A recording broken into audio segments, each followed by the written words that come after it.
If you've ever followed a mod, made a mod, or just been anywhere people are discussing a mod, you've probably either seen people asking or even asked yourself about release dates. When is it coming? Okay, what was that? Anyways, when you're excited about something, it's understandable that you'd want more information on when that's coming, so hearing people just say when it's ready can be frustrating. I'm here to tell you though that the real reason that mods and modders do this is only partially because we hate you and want you to suffer. For some people, hearing that response when it's ready may seem like we're withholding information when we could at least be giving a guess on what the release date is. What is going on? Right. So the real answer here is that the reason mods don't often give that information out is because we really just don't know and can't know when the thing will be. Even for an established mod, the best guess could be months off of the real date, and for an unestablished or unreleased mod, it could be years. Any information we try to give would just set up false expectations and false hopes. The reality of the situation is, when you're ready to even get to a testing phase is based off of two primary unknown variables. First, you need to know exactly how much work needs to be done, and second, you need to know exactly how many resources you'll have to complete it. No matter how much you try to plan, it's very difficult to set out knowing exactly how much work needs to be done or how many resources it will take to complete that because you're working within the scope of someone else's engine. You never know how many problems you're going to run into or which parts of the engine will turn out to be unmoddable, rendering parts of your plan entirely unworkable. So adhering to a strict, predetermined design document is often not going to work. The more you're able to give yourself flexibility, the better and more smoothly development is going to go, so it's best to give yourself wiggle room, which is not very conducive to giving out estimates of when it's going to be released. There's often a lot more design by trial, where things get designed as they get done and get done as they get designed. Now, this isn't always universal. If you stick with Empire at War mods, it can be easier once you are a bit more established to know exactly how much is going to go into, say, making a unit. If you have a release that's entirely centered on making units, there's a set amount of work that you're doing for the models, the textures, and so on. And that may make it seem like you could give an estimate for a release date. Give it to me. What is that? Give it to me.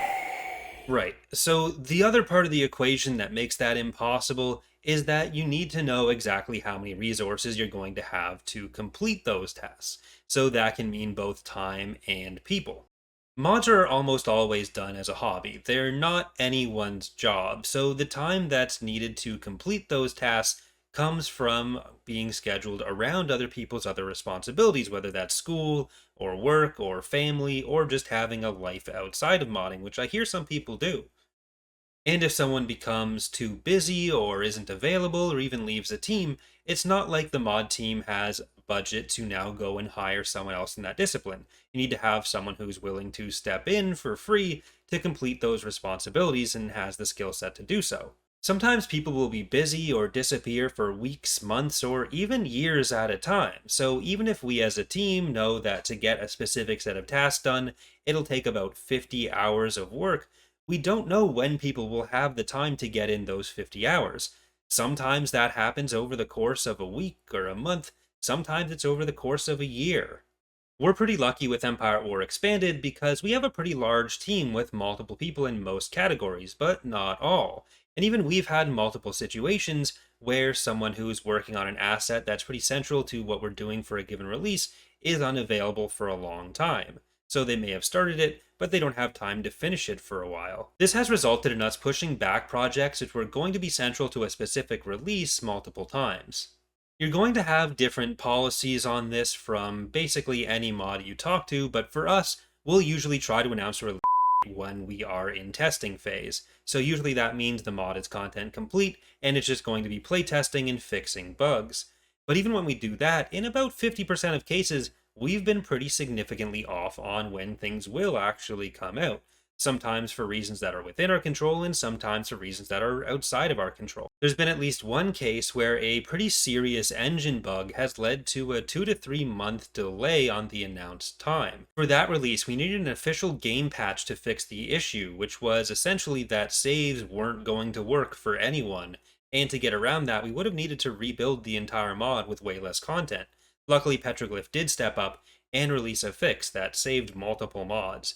and that is why the Steam version of the game is the one that gets modded today. So if you're going to try to announce an availability time, okay, good, then a lot of the times you're probably just going to be making stuff up, and that's why we don't even try to guess. The other option would be to scope a mod entirely around hitting a specific availability time rather than planning out the specific content you want. Basically, it's the Heisenberg uncertainty principle, but for mods. You can either know what the mod will contain, or you can know the mod's release date. We want to When is the release date? Corey, come on. Don't do this. When's it coming?